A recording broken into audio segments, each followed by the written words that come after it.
everybody. Um, every now and then we're just gonna take a little pause, the the pause that refreshes, and reflect on some of the information that we've been sharing and learning here on the Heart of America. So these are what I call heartbeats, just little moments where we can reflect together on not just what we're learning about, but also what is underneath these trends. And I know we talk about that on the actual um, YouTube video episodes, but I want to just take a moment and just have it like be you and me, no matter who you are, whether you are a liberal person, a left person, a conservative person, a white person, a brown person, a black person, a red person, a yellow person. Um, Really, my goal with Heart of America is to point us toward what is the same in all of us. And ultimately, I believe we all want the same things. We want to feel like we have access to um, a stable and secure life, jobs that can house us and feed us and support our children in school and as they go to college, if we have children. We want just a basic level of access um, to the big wide world, and I think we all share in that fundamental feeling of wanting to be free and wanting to be able to make our way in the world according to our skills and talents and resources. And there may be some differences in how we feel about how much to help people who don't have the same resources or um, background that we may have, or the same abilities to uh, make it to school and do well in school. So these are things we need to talk about. These are things that we need to connect around when we have disagreements. But the Heart of America is really about the heart the heart of America. And I wanted to apologize for one thing that I said in the last episode, which was that I felt like QAnon believers believed in QAnon, not because they actually believe the information, but because they have another agenda, which is why they believe in QAnon. I don't believe that's true for everyone. I actually believe, having seen some of the recruitment videos, that QAnon has a lot of financial backing, actually, much more than we might suspect, given its origins with Jim and Ron Watkins in the Philippines, and I guess also in Japan, which I believe is where Ron also lives. I'm not sure where they live now. Perhaps they live back in the United States. Um, but the common thread that I'm seeing for people who believe in QAnon is, and please forgive me if you are a QAnon believer, but is fear. And there's a lot to be scared about right now. We have a government that does seem, in general, pretty out of step with the rest of the population of the United States. We have people who go to Congress and have access to insider information, who probably have a lot of investments in the stock market. And we know that government funding is a huge predictor of how a company will do, or will not do well. And so whether a company will do well or will not do well. And so I think we all feel a little bit left out of the loop, out of the ruling class ambitions in this country. The question is, who can we trust to address these issues, to solve these problems? And that's where I would encourage all of us to listen more deeply. I am seeing a thread of fear in people who are white and Christian, who have more quote unquote traditional values. And to be honest, and I see that as a thread in terms of who is supporting Trump and sort of Trumpism in general, which is a lot of people in the United States. 75 million people voted for Donald Trump. So that's a lot. And I'm wondering, where that's coming from.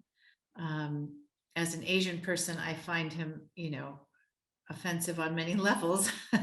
And people say, well, he is offensive, but then look at his policies and so on and so forth. But again, we have news sources that are almost polar opposite to one another in terms of what they're saying. And I don't believe that both sides are equal. I believe in good journalism. I believe there are good journalists out there. And I believe there are journalists who want to get to the truth. And so I think I'm a pretty good, as a former journalist, a pretty good distinguisher of who's telling the truth and who's not. But without having to get into all the details of the different news sources and what they're saying, I do find a through line of fear in people who support Trump. And it's a fear of, fundamentally, I think, the unknown, a fear of how will, I don't know how to deal with when I look at what the liberals are talking about or what the left is talking about. It's so foreign to me. I don't know how to deal with the issue of transgendered people. I don't know how to think about that. It's completely alien to my worldview and my culture. And as a white person, for example, I'm just hypothesizing as,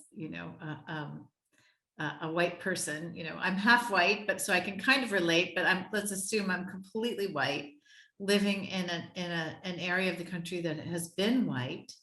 I can understand how, it would be scary to feel like people were coming in who had a different culture, perhaps a different language, a different way of talking.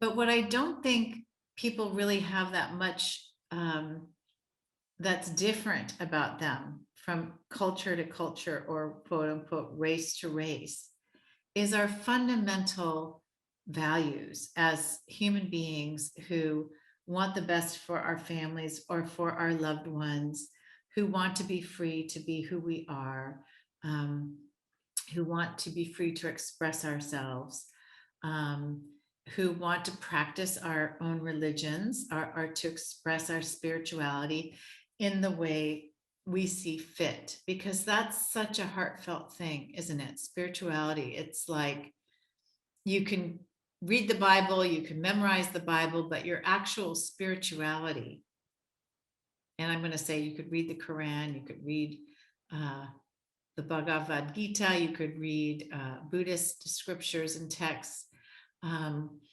But your relationship with spirituality is so personal.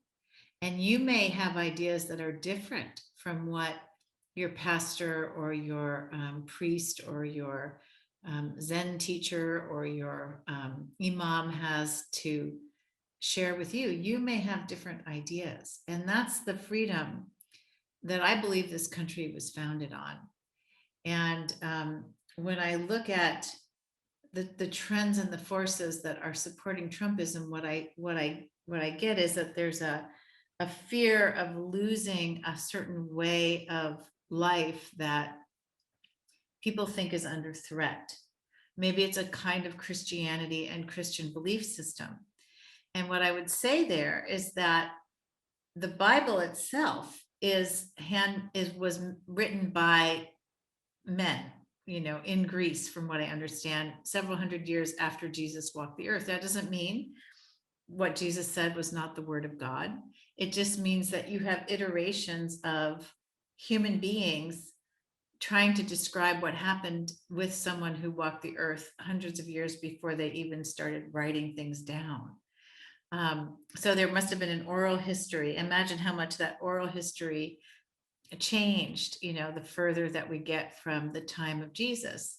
So it's hard for me to understand why people cling to a certain interpretation of Jesus's words when really we're all making up our interpretation of Jesus's words. And that's where I would encourage people who may be more conservative to soften a little bit in their mindset. And at the same time, I'm offering my understanding that things can be looking fearful to you right now. But the antidote to fear is understanding and knowledge. And that's got to come from not your regular news sources, because we're all hearing the same things over and over. I tend to believe in the more mainstream media. I know they have a corporate bias because they're part of the corporate capitalist system. Um, they're part of the status quo, that's for sure. But I do know a lot of journalists. I went to one of the best journalism schools in the nation, and I know who journalists are. For the most part, they are good people trying to get to the truth. Um, so we need to start to listen. We need to start to gain that knowledge and understanding of one another. And I'm going to dedicate some of the upcoming shows to people who have come from the other side. I've actually reached out to people who are on the other side, and I'm finding that they're very skeptical of the media. And I don't work for any media outlet, but when I say I'm a former journalist, they don't even believe that I can be fair, even when I've offered to have people review their videos before I publish them on the channel. So that's been a bit of a hang up. If you know of anyone who'd be willing to have a dialogue, who's like from the right side of things or the conservative side of things, please let me know. Shoot me an email at info@amychen.com, or go to my website and find me there at www.amychen.com. But I also want to say something about this idea that the United States is meant for white people and for white Christian people. Now, one, I can understand the tendency to want to kind of band with your own kind because that's where you feel comfortable. That's your comfort zone. And it's hard to come out of your comfort zone. And I also even understand the sense of, well, it's our country. I was born here. Why should I, let all these other people come in? I can kind of understand that, that maybe this idea of borders around countries is supposed to mean something. I can understand that. But I'm just going to offer a different view if you're a conservative person or someone who believes that it should be America first, quote unquote. And that is that it was originally the white European countries who went out to other countries where there were Black people and brown people and Asian people, and kind of invaded, quite frankly. If you know the history of this country, you'll know that white people came over from Europe and started to wipe out the indigenous population that was already here. So when you think about it that way, when you think about the fact that also the Mexicans came in and they were colonizers of the indigenous here. And then we had a war with Mexico, to gain control of the West and so on and so forth. I don't know that anyone can say, except for the indigenous population in the United States, this is our country. And when there's a fear of this globalization that definitely is happening on a very small planet, given that we have almost 8 billion people on the planet now, that started with, the Portuguese and the Spanish and the English setting out to quote unquote conquer territories. So it just strikes me that you can't really argue for domination in a country where you want it to be, for instance, all white or all Christian, when in fact you came to this country when it was already inhabited by millions of people who were living here pretty much, at peace with the natural world, for thousands of years, caretaking the natural world here in what is now called the United States and what the indigenous call Turtle Island. So globalization really happened with white people and white colonialists. And I'm sure there were people of color doing this too. I don't know the whole global history, but humans went out and spread out. And that's only going to happen more. There's no stopping it at this point. We all started likely in Africa. If you want to believe in Adam and Eve, I would say that's a parable for what actually happened. My spiritual teacher, Sydney Banks, used to say, there's the physical evolution and there's the spiritual evolution. And for me, the stories in the Bible relate to the physical evolution. You can have God and evolution. They can be in the same place. They can coexist. For me, that's true. God is all creation happening now, not just, sometime in the past when there was this boom creation. to me, it was this grand, beautiful, you know, millions of eons, of creation that happened on earth that doesn't, to me, negate the power of God, which I call God the Father. That's just me, but the intelligence and creative energy of this universe. Call it God, call it what you will. So I'm just sharing because I think we need to have more conversations. I'm a liberal person.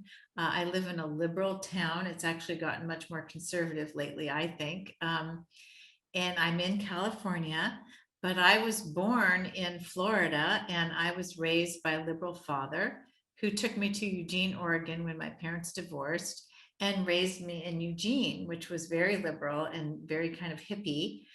I had a wonderful childhood. I loved my childhood. And I feel like I only benefited from my childhood. But the reason I'm sharing with you is because when I was young, I had an insight. And the insight was if I were born somewhere else to someone else's parents, I wouldn't be me. I would be more like that other person. If I were born in a conservative area of the country to conservative people who went to church and so on and so forth, I would probably be a quite different person.